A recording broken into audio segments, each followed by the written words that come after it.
입니다. 여러분에게 질문 하나 드리겠습니다. 이건 우리 모두에게, 아니 세상 모든 사람들에게 공통적인 그런 질문이 될 것이고 거기에 대한 답이 분명하게 있어야 합니다. 질문 드립니다. 나는 하나님 아버지 앞에 설 준비가 되어 있는가? 한 번만 더 여쭐게요. 나는 하나님 아버지 앞에 설 준비가 되어 있는가? 예. 그래요. 하나님 아버지 앞에 설 준비가 되어 있는가? 우리는 매일매일 바쁘게 살아가죠. 먹기 위해 살고 살기 위해 먹고 자녀를 양육하고 또 우리는 미래를 준비하며 살아갑니다. 학생들은 또 중간고사 시험을 준비하고 또 살아가지요. 청년들은 취업을 준비하고 부모들은 자녀의 미래를 또 준비합니다. 노년에는 노후를 또 준비하죠. 항상 모든 순간순간마다 우리는 준비를 하며 그렇게 살아왔고 또 앞으로도 살아갈 것입니다. 그러나 정작 가장 중요한 준비를 놓치는 경우가 있다는 거죠. 잘 준비해야 될 것을 놓치는 경우가 있는데 그것은 정작 하나님 아버지 앞에 설 준비, 그 설 준비를 놓쳐버린다라는 거예요. 아무리 바쁘게 살아도 피할 수 없는 두 가지가 있어요. 하나는 죽음이고 하나는 심판입니다. 사람은 누구나 죽음을 피할 수 없죠. 아무리 건강하게 살아가던 사람도, 아무리 젊은 사람도, 아무리 부유한 사람도 죽음을 피해간 사람은 없습니다. 그래서 또 더 나아가서 죽음으로 끝나는 것도 아니죠. 히브리서 9장 27절에 말씀하기를 한 번 죽는 것은 사람에게 정한 것이고 그 후에는 심판이 있다라고 했습니다. 이 세상에 태어난 사람 가운데 죽음을 피한 사람은 아무도 없습니다. 마찬가지로 하나님의 그 공의의 심판대 앞에서 피할 수 있는 사람도 아무도 없습니다. 어느 날 우리는 반드시 하나님 앞에 서게 되지요. 그날 하나님께서 우리 모두에게 물으실 것입니다. 너는 무엇을 의지해서 여기까지 왔느냐? 너는 무엇을 의지하여 여기까지 내 앞까지 왔느냐라고 하나님이 물으시겠죠. 그때 여러분은 무엇라고 대답하시겠습니까? 많은 사람들은 이렇게 대답할 수 있겠죠. 그래도 제가 세상에서 살 때 좀 착하게 살았습니다. 남에게 피해 입히지 않고 살았습니다. 교회도 다녔고요. 봉사도 했고요. 헌금도 했고요. 선을 많이 행하기도 했습니다. 그런데 오늘 본문은 우리에게 놀라운 사실을 이야기합니다. 하나님은 사람을 구원하실 때 하나님 앞에 설 수 있는 길은 그 사람이 얼마나 그의 행위로 선을 행하였든지 아니면 그가 어떤 공로를 세웠든지 하나님은 그걸 보시는 게 아니라고 말씀하고 있습니다. 하나님은 우리의 행위를 구원의 조건으로 보지 아니하십니다. 오늘 보면 4절에 이렇게 말씀하죠. 일하는 자에게는 그 삭시 은혜로 여겨지지 아니하고 보수로 여겨지거니와 라고 말씀합니다. 일하는 자에게는 그 삭시 은혜로 여겨지지 않고 보수로 여겨진다라고 했어요. 다시 말하면 바울이 지금 구원과 월급을 비교해서 이야기하고 있습니다. 구원과 월급. 월급은 무엇입니까? 노동의 대가이죠. 일한 것의 대가입니다. 한 달 일했기 때문에 한 달의 급료를 받는 겁니다. 하지만 구원은 다르다라는 거예요. 구원은 일하는 것에 대한 월급에 대한 부분이 아니라고 말합니다. 구원은 성경에서 표현하기를 하나님의 선물, 은혜의 선물이라고 말씀하죠. 만약에 우리가 받는 구원이 하나님이 우리의 일한 대가로 주신다고 한다면 하나님은 우리에게 늘 어떤 분이 되냐면 빚진 분이 되는 거예요. 여러분, 근로자는 어떻습니까? 사용자는 근로자의 빚진 자예요. 왜? 일함으로 말미암아 그 일한 대가를 주기 때문에. 만약에 하나님이 우리에게 구원을 주시는데 그 구원이 내가 일한 것에 대해서, 내 공로에 대해서, 내가 하나님 아버지 앞에 행하는 행함에 대해서 하나님이 구원을 주신 것이라고 한다면 하나님은 항상 어떤 분이어야 합니까? 우리에게 빚진 분이어야 돼요. 그런데 오늘 성경은 말하기를 일한 것에 따라서 주시는 것이 아니라고 말씀하고 있습니다. 오늘 본문 5절에 이렇게 말하죠. 일을 아니할지라도 라고 말합니다. 또 그리고 6절에 보니까 일한 것이 없이 라고 말합니다. 일을 아니할지라도, 일한 것이 없이, 그러니까 우리의 그 어떤 행위도 하나님께서 우리에게 베푸시는 그 구원에는 단 1점, 단 점 하나도 영향을 미치지 못한다는 거예요.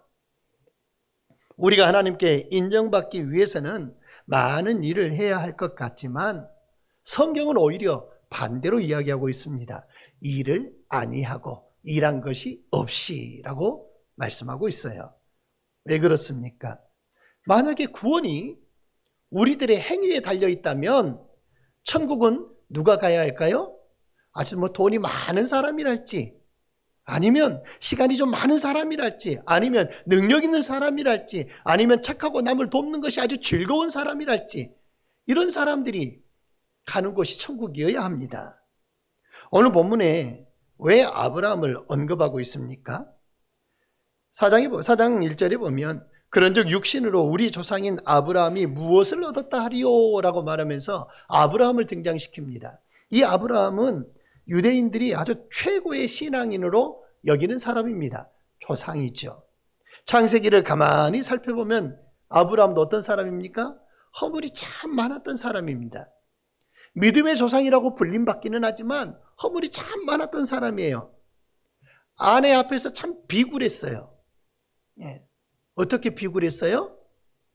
자기에게 위협이 닥칠까 봐. 사라가 굉장히 이뻤나 봐요.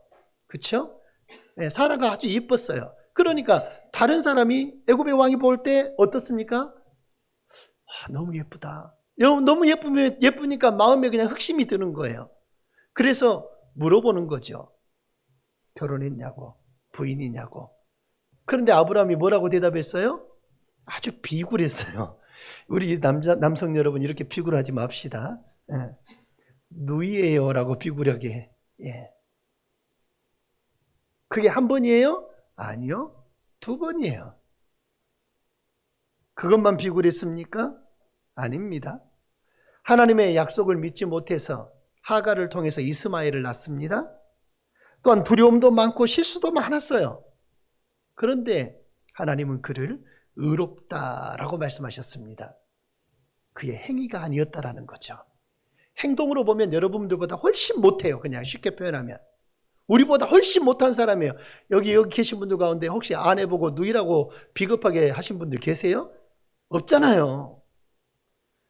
있어요? 없잖아요.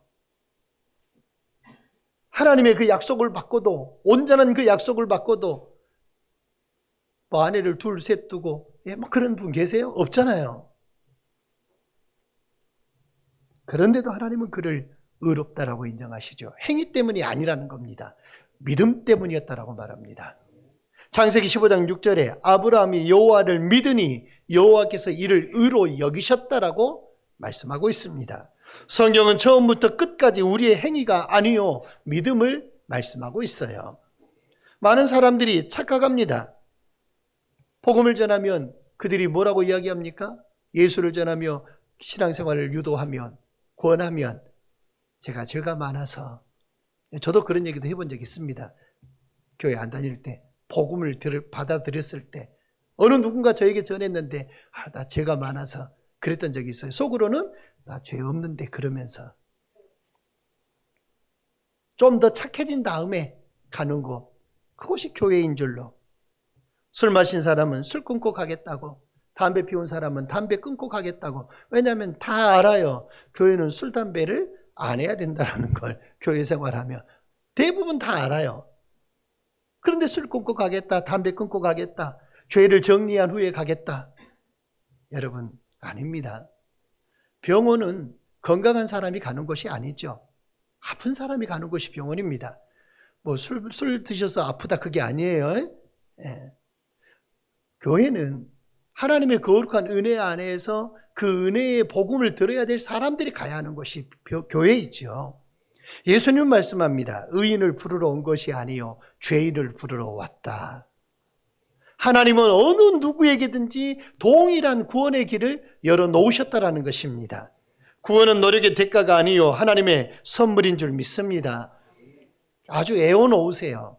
에베소서 2장 8절 말씀을 애워놓으시기를 바랍니다. 너희는 그 은혜를 인하여 믿음으로 말미암아 구원을 받았으니 이것이 너희에게 난 것이 아니고 하나님의 선물이라고 말하고 있습니다. 행위에서 난 것이 아니니 이는 누구든지 자랑하지 못하게 하려 함이라. 행위에서 났다면 인간이 자랑할 수밖에 없다라는 거예요. 내가 이렇게 했으니까, 내가 구원받을 만한 사람이니까, 내가 이 정도 사람이면 괜찮은 사람이니까, 세상에 비추어 봐도, 세상의 법에 비추어 봐도 꽤 괜찮은 사람이니까 인간의 그 행위로 결코 자랑할 것이 없음을 성경은 우리에게 말씀하고 있습니다. 구원은 상급이 아니고 값없이 주시는 하나님의 은혜입니다. 그래서 오늘 우리가 복음을 전하고 전도해야 되는 이유도 여기에 있습니다. 우리가 전하는 것은 기독교라고 하는 종교를 전하는 게 아닙니다. 착하게 살라고 하는 윤리를 전하는 것도 아닙니다. 예수 그리스도를 통한 하나님의 은혜를 전하는 것이죠. 주님으로부터 받은 나의 은혜를 전하는 것입니다. 그것이 바로 우리가 증거하는 복음인 것이죠. 더 놀라운 말씀이 있어요. 하나님은 부르시는데 죄인을 부르시고 계십니다. 5절 함께 한번 읽어볼까요? 다 같이 시작. 이를 아니할지라도 경건하지 아니한 자를 의롭다 하시는 이를 믿는 자에게는 그의 믿음을 의로 여기시나니. 아멘. 어떤 자를 의롭게 여긴다고 말하고 있어요? 경건하지 아니한 자를 의롭다 하시는 이. 경건하지 않은 사람을 의롭다라고 하나님이 그렇게 부르신다라는 거예요. 여러분, 이 말씀은요, 복음의 심장과도 같은 말씀입니다. 경건하지 않은 사람을 의롭다라고 하나님이 지금 선언하고 계시는 거예요. 그러니까 우리를 향해서 하나님이 의롭다라고 하는 말씀이 이해가 되는 겁니다. 나의 의지와 나의 행위는 아무런 상관도 없고 오직 하나님이 경건하지 않은 나를 의롭다라고 인정해 주셨다는 거예요. 이것이 가능한 이유가 있죠. 하나님은 거룩하십니다. 하나님은 죄를 미워하십니다. 그런데 어떻게 죄인을 의롭다라고 하실 수 있냐? 죄를 미워하시는 분이고 하나님은 거룩하신 분인데 왜 우리를 향해서 의롭다라고 말씀하시냐? 정답은 우리 주님이 지신 십자가에 있다라는 것입니다. 우리의 모든 죄는 예수님께 전가되었지요. 나의 모든 허물과 죄는 예수님께 다 전가되어 버렸고 예수님이 가지고 계신 그 의로움은 우리에게 전가되었습니다. 이중 전가라고 그렇게 표현을 합니다. 내 것은 주님께, 주님 것은 나에게. 이게 바로 이중 전가이죠. 마르틴 뉴턴은 수도사였습니다. 그는 늘 금식했습니다. 기도했습니다. 고행을 했습니다. 육체의 그 괴로움을 자기 스스로 입혀가면서 주님의 그 고행의 길을 따르기를 늘 밥 먹듯이 했던 그런 사람입니다. 그런데 아무리 그렇게 따라가도 평안이 없는 거예요. 마음 가운데. 왜냐하면 자신의 행위로 하나님께 나아가려고 했기 때문인 거예요. 평안이 없어요. 그러다 로마서를 읽다가 깨닫잖아요. 너무나 잘 알지요. 의인은 믿음으로 말미암아 살리라. 그 말씀이 그냥 눈에 가슴에 확 박혀버린 거예요. 의인은 믿음으로 말미암아 살리라. 그때 그 순간이 종교개혁을 향한 출발점이 되었다는 것입니다. 인간은 하나님에 대한 어떤 그 계약의 요구들을 성취하지 못하기 때문에 아무도 의롭다라고 할 수 없다고 로마서 3장 10절에 말씀하고 있습니다. 의인은 없나니 하나도 없다라고 말씀하지요. 그 계약을 파기해버린 것은 인간이기 때문에 우리의 운명을 결정하시고 유일한 근거가 되시는 분은 하나님이신 것입니다. 계약은 내가 파기해버렸어요. 그런데 그 파기한 계약에 대한 모든 책임은 하나님이 우리에게 물으신다라는 겁니다. 그래서 로마서 8장 33절 말씀에 누가 능히 하나님의 택하신 자들을 송사하리요. 의롭다 하시는 이는 하나님이시다라고 했습니다. 다시 말하면 예수 그리스도만이 하나님의 의의 증거고 인간의 의로움의 희망이라는 것입니다. 오직 주님만이 우리의 희망입니다. 오직 주님만이 우리의 유일한 믿음의 신앙의 근거입니다. 우리가 예수 그리스도를 믿는 순간 하나님은 그 아들의 의로움을 취하셔서 우리에게 의의 옷을 입혀 주신 것이죠. 누더기 옷을 입고 왕궁에 들어갈 수가 없습니다. 누더기 옷을 입고 죄의 옷을 입고 하나님의 나라에 들어갈 수가 없습니다. 그러니까 하나님이 우리에게 의의 옷이 되신 예수 그리스도의 그 보혈의 은혜를 입히셔서 의의 옷을 입히시고 그 의의 옷을 입은 자로 하나님의 나라에 들어갈 수 있게 하셨습니다. 그래서 하나님은 우리의 허물과 죄 많음도 다 받아주신 것이죠. 하나님이 누구를 부르십니까? 경건한 사람을 부른 게 아닙니다. 경건치 아니한 죄인을 부르셨다고 성경은 말씀하고 있습니다. 완벽한 사람을 찾으시는 것이 아니에요. 상처받은 사람, 실패한 사람, 눈물 흘리며 고통 중에 있는 사람, 때로는 죄책감에 눌린 사람, 그 사람들을 하나님이 찾으시죠. 주님도 말씀합니다. 건강한 자에게는 의원이 쓸데없고 병든 자에게라야 의원이 쓸데있다라고 했습니다. 우리는 전부 다 어떤 사람들입니까? 병든 사람들입니다.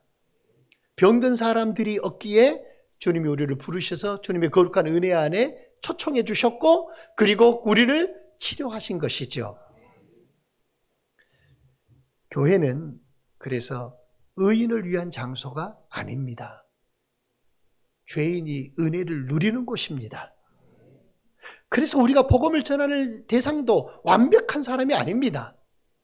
물론 우리는 복음을 전할 때 이 사람이 교회 왔으면 좋겠다 막 이런 어떤 인간적인 그런 생각도 있을 수 있어요. 이 사람이 우리 교회 오면 그래도 참 좋겠다. 하지만 주님은 완벽한 사람을 찾지 않아요. 오히려 힘든 가운데 있는 사람, 삶에 지친 사람, 구원의 확신이 없는 사람, 하나님은 지금도 그들을 여전히 찾고 계시는 줄 믿습니다. 하나님은 믿는 자를 의롭다 하시죠. 하나님은 무엇을 보실까요? 오늘 너무나 잘 아시는 말씀이잖아요. 믿음을 보시잖아요. 그런데 믿음이라고 하는 것은 단순히 그 사실을 인정하는 게 믿음이 아닙니다. 예수님이 십자가에서 죽으셨다는 사실을 아는 것만으로는 충분하지 않습니다. 성경의 믿음은 뭐냐면 의탁하는 거예요. 맡기는 것입니다. 주님께 나 자신을 맡기는 것이 믿음입니다. 믿음과 부활의 신앙은 우리의 삶에 적용이 돼야 되는데 믿음은 단순한 지적인 동의나 또는 감정적으로 뭔가를 좀 고양시키는 거, 그게 믿음이 아닙니다. 믿음은 내 삶 전체를 하나님께 의탁하는 것이 믿음입니다. 너무나 잘 알고 계실 겁니다. 미국과 캐나다 국경지대 사이에 세계적인 관광 명소인 나이아가라 폭포가 있죠. 저도 가보지는 못했습니다만은 영상 같은 것을 많이 봤죠. 19세기에 유명한 고개사인 찰스 블론딘이라고 하는 사람이 나이아가라 폭포, 그 폭포 48m 정도 되는 그 폭포의 이쪽과 저쪽 끝을 외줄로 연결을 했어요. 그 밧줄 위에 사람을 업고 폭포를 건널 수 있는 그런 사람. 그 길이가 굉장히 멀어요. 짧은 거리면 그냥 어떻게 해보겠는데 너무 거리가 멀어요. 처음에는 자기 혼자 건너고 나중에는 짐을 등에다 지고 건너보고 여러 번 많이 건너요. 고개사였으니까 대단히 잘하는 거죠. 그래서 이 찰스 블론딘이 묻습니다. 사람들에게. 제가 오늘도 이 줄을 건널 줄 믿습니까?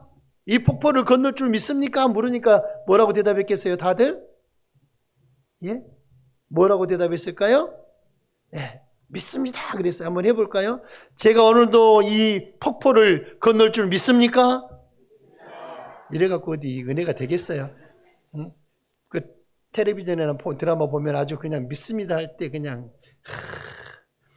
저런 건 얼마나 좋을까. 근데 아차 저러다가 잘못 빠질 수 있겠더라고요. 여러분 폭포를 건널 줄 믿습니까? 예, 그래요. 믿습니다. 그랬어요. 예, 그래요. 믿습니다. 근데 딱 한 사람을 짚었어요.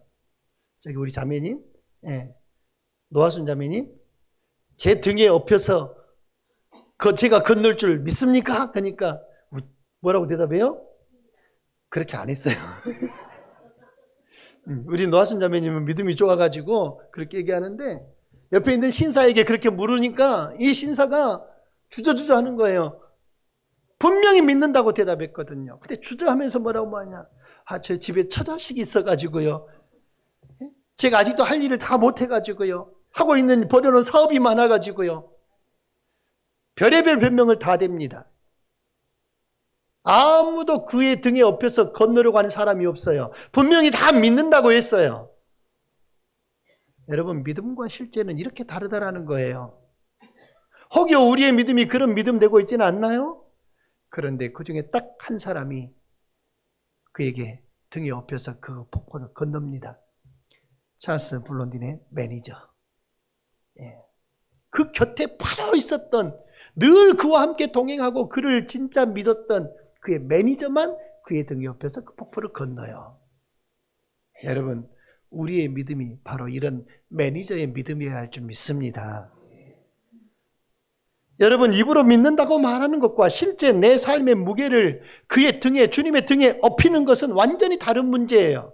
수고하고 무거운 짐진 자들아 다 내게로 오라 주님 말씀하지만, 예, 주님 믿어요. 내가 수고하고 짐진 모든 것들 주님께 맡겨요. 주님 맡아주세요 라고 말은 하지만 실제로 주님 앞에 다 내려놓고 맡기느냐?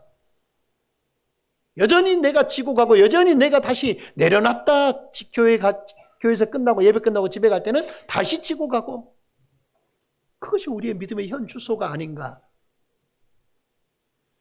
여러분, 신앙은 예수님의 부활의 진리 앞에 우리의 모든 삶의 전체를 다 맡겨드리고 의탁하는 것입니다. 오늘날에도 많은 사람들이 예수를 압니다. 예수님이 하나님의 아들이라는 것도 압니다. 십자가도 알고 부활도 압니다. 그러나 맡기지는 않습니다. 믿음은 맡기는 것입니다. 복음을 전해보면 놀라운 사실들을 발견하게 됐지요. 너무나 많은 사람들이 복음에 대해서 알고 교회에 대해서 알고 다 압니다.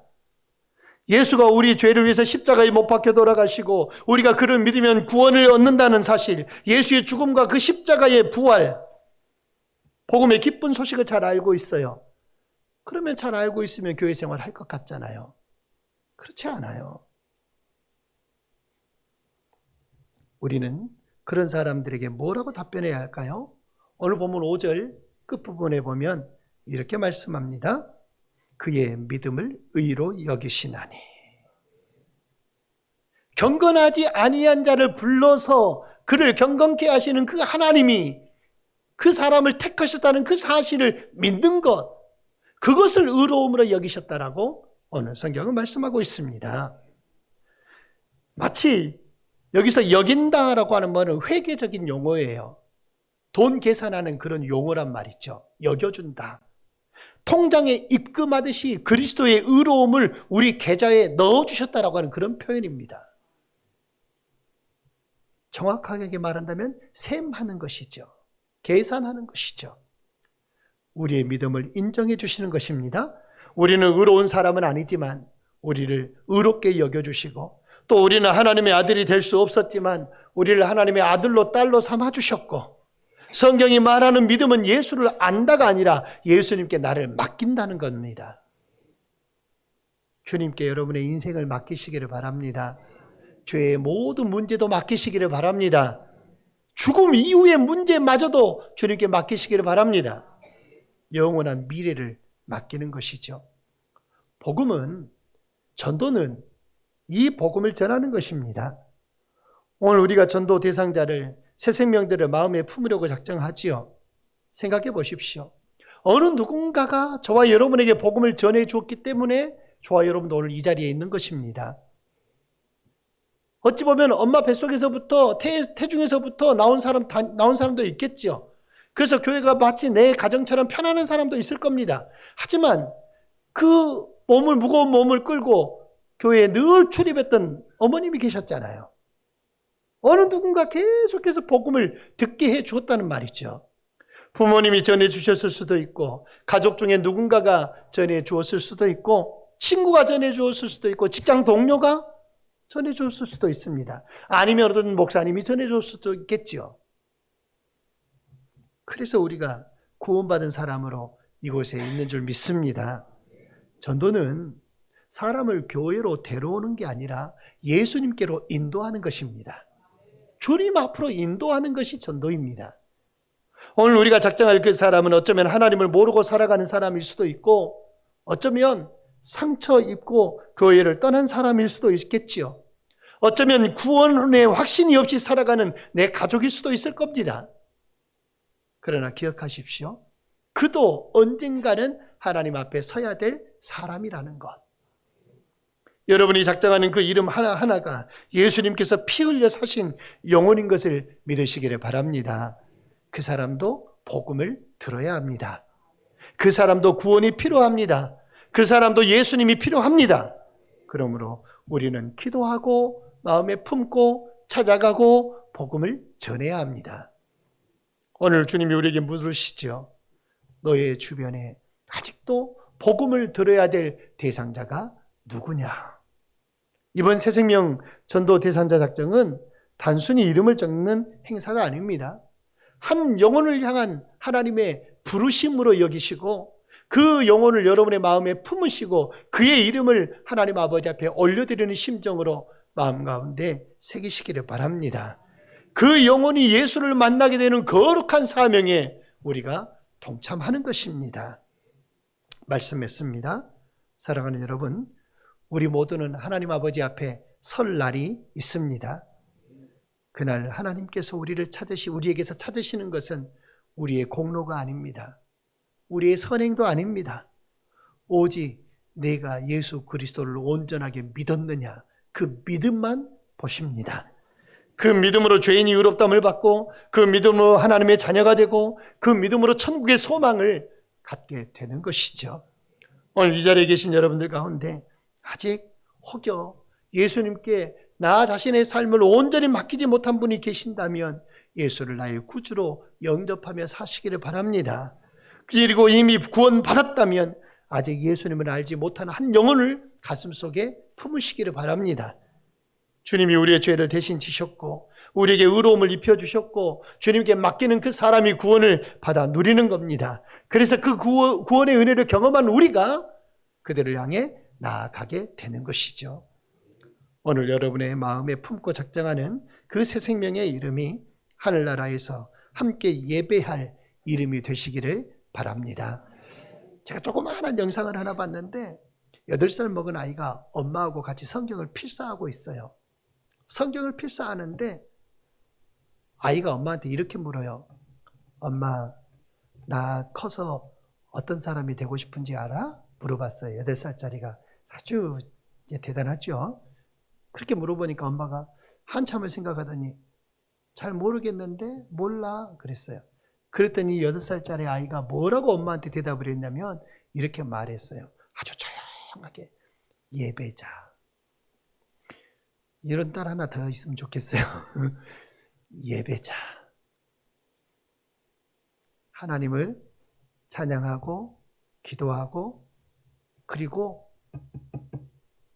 예배자를 100명이나 만들고 싶어. 그렇게 대답을 하더라고요. 100명이나 되는 예배자를 만들고 싶어. 엄마가 그래.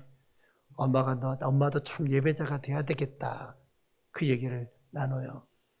여러분, 8살짜리 아이의 그 마음에도 8살짜리 그 아이 마음에도 뭐가 있어요? 하나님을 진정으로 예배하는 예배자를 100명이나 만들고 싶은 그 마음이 있단 말이었죠. 여러분 안에는 이런 마음이 있으십니까? 예수님께 자신을 맡기는 사람이 가장 안전한 사람입니다. 그 믿음을 가진 사람이 가장 복된 사람이고 그 믿음을 전하는 사람이 가장 귀한 사람이고 우리 모두가 온전한 믿음으로 살고 온전한 믿음으로 복음을 전하는 진정한 주님의 제자들로 서시기를 예수님의 이름으로 간절히 축원합니다. 기도하겠습니다. 주님 감사합니다. 우리를 하나님의 거룩한 은혜 가운데 하나님의 자녀로 불러주시고 그 은혜를 사모하면서 오늘도 하나님을 예배하도록 경건치 않은 나를 부르사 의롭다라고 인정해 주신 그 은혜가 우리에게 주어졌음을 믿습니다.